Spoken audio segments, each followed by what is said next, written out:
A very good morning, viewers. It's 10 a.m. and I'm coming to you live from Vijay Chowk in the national capital, right next to the Parliament of India. In an hour, we can see the Parliament session which will begin. Over the last few days, the Parliament, both the Lok Sabha and the Rajya Sabha, has witnessed a historic debate on the Constitution, 75 glorious years of India's Constitution and how it has functioned. Yesterday, the spotlight was on Home Minister Amit Shah's concluding remarks as he ended the discussion in the Rajya Sabha, and he emphasized and did a comparison or a contrast of sorts of how the constitutional amendments, good 77 of them in 65 years of Congress's regime, were, what he said, was because of self-interest and was with the intent of keeping power with the family, which is the Gandhi family, versus the 22 amendments which were brought by 16 years of the BJP regime. 11 years of Prime Minister Modi, and before that of Atal Bihari Vajpayee. So that comparison and contrast has led to a lot of furore in Parliament as Home Minister Amit Shah appeared to be his combative self. A fine speech of good 75 minutes. But first up, let's listen in to what Home Minister said, and then I go straight to Aishwarya, who will be speaking to a Congress MP. मान्यवर, अभी एक fashion होगा है आम्बेडकर आम्बेडकर आम्बेडकर आम्बेडकर आम्बेडकर आम्बेडकर। इतना नाम अगर भगवान का लेते हैं तो 7 जन्मों तक स्वर्ग मिल जाता। हमें तो आनंद है कि आम्बेडकर का नाम लेते हैं। आम्बेडकर का नाम अभी 100 बार ज्यादा लो, परंतु साथ अर्थ में आम्बेडकर जी के प्रति आपका भाव क्या है ये मैं बताता। मान्यवर, आम्बेडकर जी को देश की पहली कैबिनेट से इस्तीफा क्यों दे दिया? अंबेडकर जी ने कई बार कहा कि अनुसूचित जातियों और जनजातियों से हुए व्यवहार से मैं असंतुष्ट हूं, सरकार की विदेश नीति से मैं असहमत हूं और आर्टिकल 370 से मैं असहमत हूं। इसलिए वो छोड़ना चाहते थे, उनको आश्वासन दिया गया, आश्वासन पूरा नहीं हुआ, उन्होंने इग्नोरेंस के चलते इस्तीफा दे दिया। So the point being made by Home Minister Amit Shah here is that did the Congress in its 65-year-long tenure, and even now, does it only lend lip service when it comes to taking the name of BR Ambedkar, the maker of the Constitution, rather than following his principles in letter and spirit? That is the question that the Congress party needs to respond, is the point which has been made by Home Minister Amit Shah. I'm going to go straight to Aishwarya Jain, my colleague, who is joining us live this morning, and he is going to be in conversation with a Congress MP. Over to you, Aishwarya. Well, certainly there is a massive showdown that is expected in the lower house and the upper house of the parliament today over the remarks made by Home Minister Amit Shah yesterday in the Rajya Sabha. Joining with me, a special guest today, Congress Rajya Sabha MP Neeraj Dangi from Rajasthan. Sir, आप house में थे कल, जिस वक्त अमित शाह जी ने अंबेडकर जी का जिक्र किया, उन्होंने बोला कि आप लोग अंबेडकर अंबेडकर करते रहते हैं, लेकिन आप लोग वो नहीं देखते हैं कि अंबेडकर जी ने किस तरीके से उस वक्त कांग्रेस से नाराज थे, कई मुद्दों पर वो नाराज थे और इसलिए इस्तीफे की पेशकश भी करी थी। क्यों भारतीय जनता पार्टी कह रही है कि केवल एक एडिटेड वीडियो डालकर प्रोपोगेट करने की कोशिश कर रहे हैं, अंबेडकर की इंसल्ट आप लोग कह रहे हैं? देखिए, उन्होंने सदन में क्या बोला कल, उस पर मैं प्रकाश डालूंगा पहले तो, क्योंकि जो बात आई है सामने कि कांग्रेस एडिटेड वीडियो दिखाने की कोशिश कर रही है, वो एडिटेड क्लिप तैयार की गई है, जबकि सदन में मैं स्वयं मौजूद था, सारे एमपीज वहां मौजूद थे और उन्होंने जिस लहजे में बोला, एक कटाक्ष करते हुए, अंबेडकर अंबेडकर अंबेडकर कहते रहते हैं आप, इतना ही नाम अगर भगवान का लिया होता तो 7 जन्मों तक जो है स्वर्ग प्राप्त होता। मैं कहना चाहूँगा कि जहाँ अनुसूचित जाति और अनुसूचित जनजाति वर्ग का प्रश्न है, इस वर्ग के लिए अंबेडकर ही भगवान है, क्योंकि इस वर्ग को सर उठा करके जीने का जो अधिकार दिया है वो अंबेडकर साहब ने दिया है जी। और जब अंबेडकर साहब की हम बात करते हैं तो पूरा देश जो है ये जानता है कि उन्होंने जो संविधान रचा, उस संविधान में उन तमाम तथ्यों को रखा गया जिससे इस वर्ग को मुख्य धारा में लाने से वंचित नहीं किया जा सकता। इनकी सोच क्या है ये उनके कल के इस डायलॉग से पता लगता है कि फैशन बन गया है। देखिए अपमान करने का जो तरीका था उनका, जिस प्रकार से उन्होंने इस पूरे समुदाय को के ऊपर कटाक्ष किया है, मैं कहना चाहूंगा कि इससे भारतीय जनता पार्टी के गृह मंत्री की सोच का और भारतीय जनता पार्टी की नेताओं की सोच का पता चलता है। नीरज जी, भारतीय जनता पार्टी ये भी कह रही है कि जब भी इतिहास की याद दिलाई जाती है कांग्रेस को, कांग्रेस परेशान हो जाती है। जो भी फैक्ट्स उन्होंने रखे थे वो सच्चाई है और वो इतिहास का एक हिस्सा है। देखिए ये डिबेट जो चली है पिछले 4 दिनों से, 2 दिन लोकसभा में और 2 दिन राज्यसभा में, इस डिबेट का जो मकसद था वो ये था 75 ग्लोरियस ईयर्स ऑफ कॉन्स्टिट्यूशन। तो जो 75 साल की ग्लोरी थी कॉन्स्टिट्यूशन की, उसे न रख करके और वो तमाम चीजें जिस पे कहीं ना कहीं जो है अनबन थी या किसी वक्तव्य के अंदर किसी नेता ने कोई अगेंस्ट बात करी हो, उन तमाम चीजों को, नेगेटिव्स को खंगालने का काम इन्होंने पिछले 4-5 दिनों में किया। मैं समझता हूं कि इसको तरीके से रखा जाना चाहिए था। सरकार को चाहिए था कि उन तमाम चीजों को ये चिन्हित करते जो वास्तव में 75 साल की ग्लोरी थी। ग्लोरी तो रह गई, लेकिन इन्होंने उन तमाम नेगेटिव्स को रखने की कोशिश करी। उन्होंने इनफैक्ट संविधान को ही नकारा साबित करने की कोशिश की। नीरज जी, एक आखिरी सवाल, आज पार्लियामेंट का सत्र भी चलेगा, लोअर हाउस और अपर हाउस में। क्या आप लोग अमित शाह से माफी की मांग करेंगे? किस तरीके से कॉर्नर करना चाहेंगे? डेफिनेटली सिर्फ हाउस में ही नहीं, हम लोग चाहते हैं कि पूरा देश से उनको माफी मांगनी चाहिए सार्वजनिक तौर पर, और सदन में उनको व्यक्तिगत रूप से प्रेजेंट रह करके पूरे सदन से भी माफी मांगनी चाहिए। ये अपमान जो है देश सहन नहीं करेगा। Thank you for speaking to us. That was Neeraj Dangi, Congress Rajya Sabha MP from Rajasthan, clearly stating that now they will just not ask the Bharatiya Janata Party or Home Minister to apologize inside the House of the Parliament, but also outside as well. Back to you. All right. Thank you, Aishwarya, for that quick chat with the Congress MP, perhaps giving us a sense of how the Congress is all set to what they say is, miscommunication which has been done by Home Minister Amit Shah.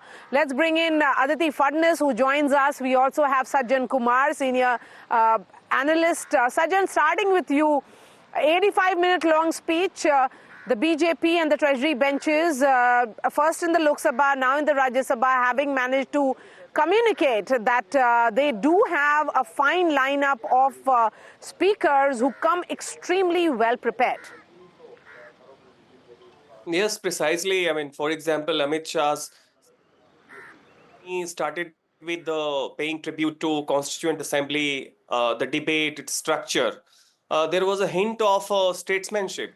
But immediately you see, I mean, towards the mid of his speech, suddenly he started a scathing attack on the Congress, something that was seen in Prime Minister Modi's speech also. And thereafter also a mix of sarcasm. So it was quite a speech wherein you have a hint of statesmanship, along with sarcasm, along with aggression. So certainly, I mean, primarily it was intended, the subtext of this deliberation was more about a long-term constitution building exercise, because in the popular perception, and that was a kind of rhetorical and polemical exercise by anti-BJP parties, that since 1990 is a party that was dominated by the OBCs. Remember, in the heydays of Mandal movement, the Hindutva voters also were Uma Bharati, Kalyan Singh, Vinay Katiyar, etc. The OBC leader, yet the party in popular perception was perceived as being anti-reservation. So with the constitution discourse that was started by the opposition in the debate,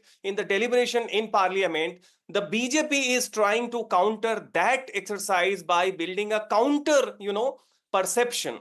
And that counter perception is putting, coloring Congress as a party who is against not only constitutionalism, but also against the OBCs and others. So that way, certainly in terms of the polemics, in terms of rhetorics, along with an excellent choice of the facts, that in terms of BJP certainly comes well prepared. And that way, I think that the party has managed to build, or at least to neutralize, the save constitution narrative that has been propagated by the opposition and a part of civil society for the last 1 year. Having said that, mind it, this is also the moment wherein one has to be very clear about not what you are saying, but also how are you going to articulate your point. And in that context, Ambedkar कहना fashion बन गया है. Certainly the intention was, to ridicule the intention or the commitment of the opposition towards Ambedkar. But the way it was, delivered and communicated certainly will be used as a potent weapon by the opposition, and BJP will have to find a way to come clean and clarify. Yes, Maria. Yes, and that's what the Congress is doing. In fact, there is a protest which is going to take place around 11 a.m. by the Congress MPs. They have already moved adjournment notices as well against Home Minister Amit Shah. Aditi Fadnis, coming to you, as far as the business of the House is concerned, or the business of this winter session, before it takes a break and then resumes again in January, is concerned, much of that business is already done, including a 129th Amendment bill for bringing what is colloquially known as One Nation, One Poll. Yes, indeed. And in fact, the only thing I think that is required, that needs to be done now, is the movement on the impeachment of the chairman of the Rajya Sabha, which is still a matter which has to be settled.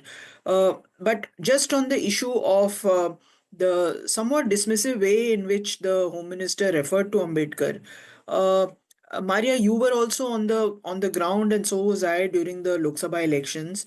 All over Maharashtra, all over elsewhere in India, we did hear not the Congress MP, former MP, but the BJP former MPs talking about why BJP should be given 400 par in order to change or reverse or review the issue of reservations.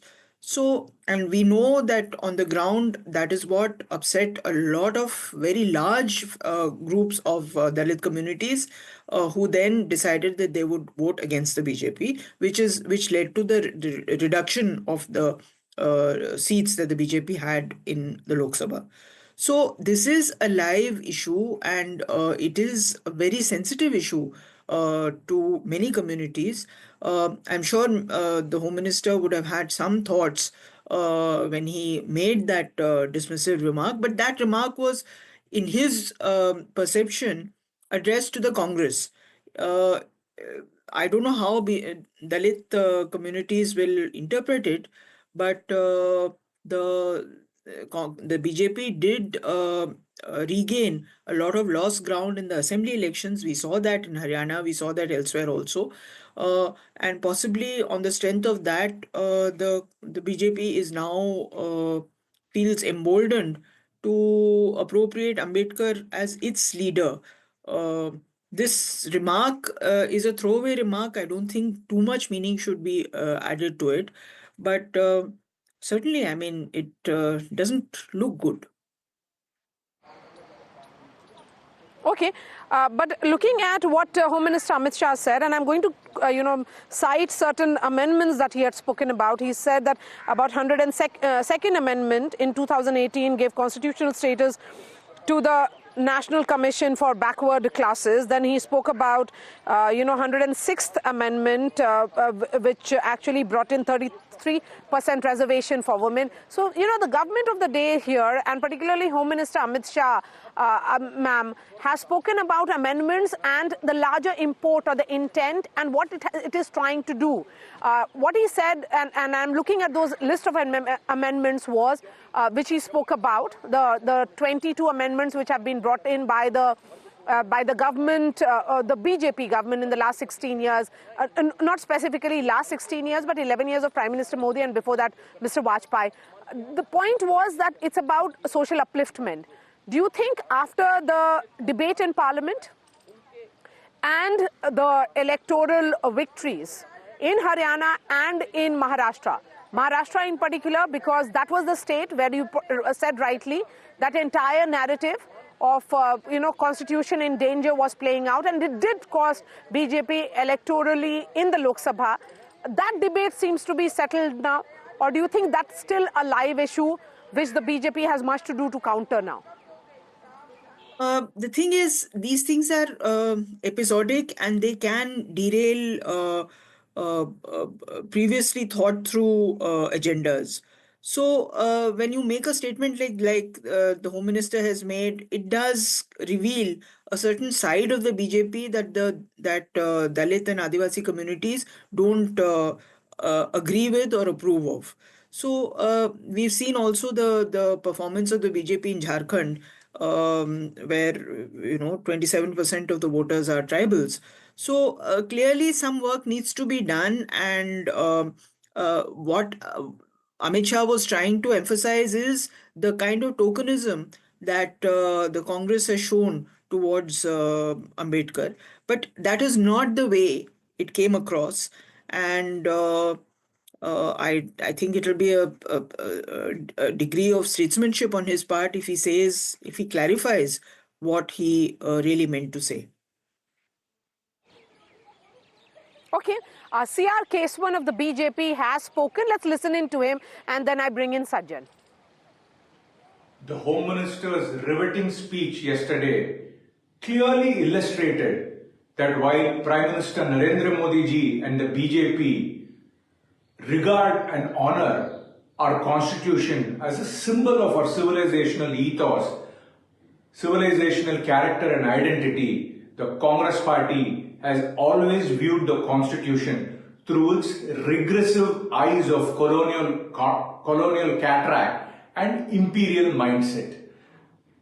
The speech very clearly listed out the indefensible historical sins the Congress party had committed against the constitution, and it also clearly underlined that when entrusted with the responsibility of the constitution, how the BJP and the Congress party vastly differed in the way they acted. When entrusted with the responsibility of the constitution, Prime Minister Modi ji and the BJP drew inspiration from the constitution, safeguarded and protected the guarantees given by the constitution, and ensured that there was upliftment of marginalized section. This is in sharp contrast to the Congress party, which time and again abused and tried to subvert the constitution for the survival of its dynastic family, to curtail freedom, and also to pander and cater to their parochial and bigoted politics of religious appeasement. Three things stood out in the Home Minister's speech yesterday. First, the hypocrisy of the Congress party and their politics of religious appeasement. While the Congress party is completely fine with a common code for criminal laws, why are they not comfortable with a common code when it comes to personal laws? This shows their politics of religious appeasement, even at the cost of national interest. The second thing, which is very important, which came out in the speech, was the politics and the weaponization of reservation, which the Congress has always been trying to do. The speech clearly showed how, from Nehru to Rahul Gandhi, the Congress party has always been against reservation for marginalized sections. And now, when they realized that their sinister motives have come out, they're playing a different raga, saying that they will try to increase the quota of reservation from 50% to above. That was also completely punctured yesterday by the Home Minister when he said the real intent of the Congress when they say. Okay, so you heard from the BJP spokesperson now, Sajjan Kumar. Now it is going to be on those lines, Home Minister said that it was about tokenism, which the Congress did. The Congress says that he insulted the maker and the drafter of the Constitution, that is Dr. BR Ambedkar. Do you think this debate will sustain for long, or do you think it's only a matter of good aggressive politics? No, I mean, at a time when you see we are looking or revisiting history and personalities, from today's sensibilities, certainly the line of debate is expected to continue, because when you read what Nehru did, what Congress did, certainly when Nehru wrote a letter to chief ministers and when he did not accept Kaka Kalelkar Commission's first backward class commission report in mid-1950s, the intention was idealism, a new vision for India. Intention was not to abandon, what we call today as the OBC, but certainly from today's sensibility, when Rahul Gandhi is trying to become a champion of the OBC's interest, BJP has every right to read selectively and decontextualize the original context. This is one. Two, we also know that while BJP is having a substantial Dalit vote base, it lacks a powerful Dalit leadership. Primarily, it is dominated by the OBC leadership, but that's the paradox that BJP is operating into. And therefore, it has, to be quite careful when it articulates on the Dalit discourse, even when the intention is to expose Congress, because Congress has a gamut of the Dalit leaders, has the upper caste leaders, but Congress weakness comes primarily bearing South India, the OBC leadership. So be it Kaka Kalelkar Commission, be it sidelining the Mandal Commission report, or be it Rajiv Gandhi as leader of opposition quite having his reservation about the implementation of, Mandal Commission report during VP Singh reign. So that way there are facts which always can be picked by every party, to color the rival into a bad light. So that way, I think we are into the era of polemics and rhetorics rather than a classical deliberation, and the degree is increasing. So therefore, do expect that we will be digging into history, famous personality, ex-prime ministers, parties, from today's sensibilities, wherein the original context would be dispensable. And therefore, I think the line of, the acidic exchanges that we are witnessing is about to continue for some time. Okay, a word from you, Aditi Fadnis, as well. When it comes to the lineup, and I'm emphasizing on that because, for the longest time, it was largely seen that it is the Congress party which has leaders and the top lawyers in parliament, and they are the best speakers. But that seemed to be somehow shifting. That entire narrative seems to be shifting now. The BJP, particularly in this discussion on constitution, has managed to send that message that they have a good lineup of leaders who can also argue on facts and have ideological moorings which gets reflected in their speeches. Certainly. I mean, first of all, there is a much larger pool that the BJP has, 99 versus 340, for speakers to speak, 99 versus 240. So naturally, there are very good speakers in the BJP. There always have been. But on the constitutional debate specifically, I think overall the BJP would seem to have finessed the opposition parties, including the Congress.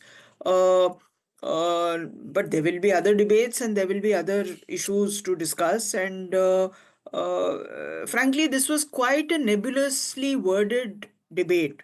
75 glorious years of the constitution, when the Congress and the BJP, Congress and the opposition parties are saying that the ruling regime, ruling alliance has undermined the constitution, and then to discuss the glorious years is a bit of a stretch.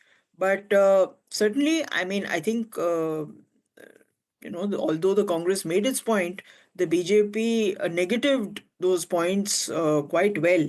And well, at the moment, it's point to BJP in the whole debate. All right. Thank you so much for joining us, Aditi Fadnis and Sajjan Kumar, this morning. Of course, the focus now shifts to what happens in the parliament because there are certain bills which the government says that they want those bills to be passed. It's just the last 3 days. The House will be called sine die on Friday, that is 20th of December. But for the moment, it looks like some kind of fireworks will happen over the Ambedkar remark, which is being taken out of context by the Congress party of Home Minister Amit Shah.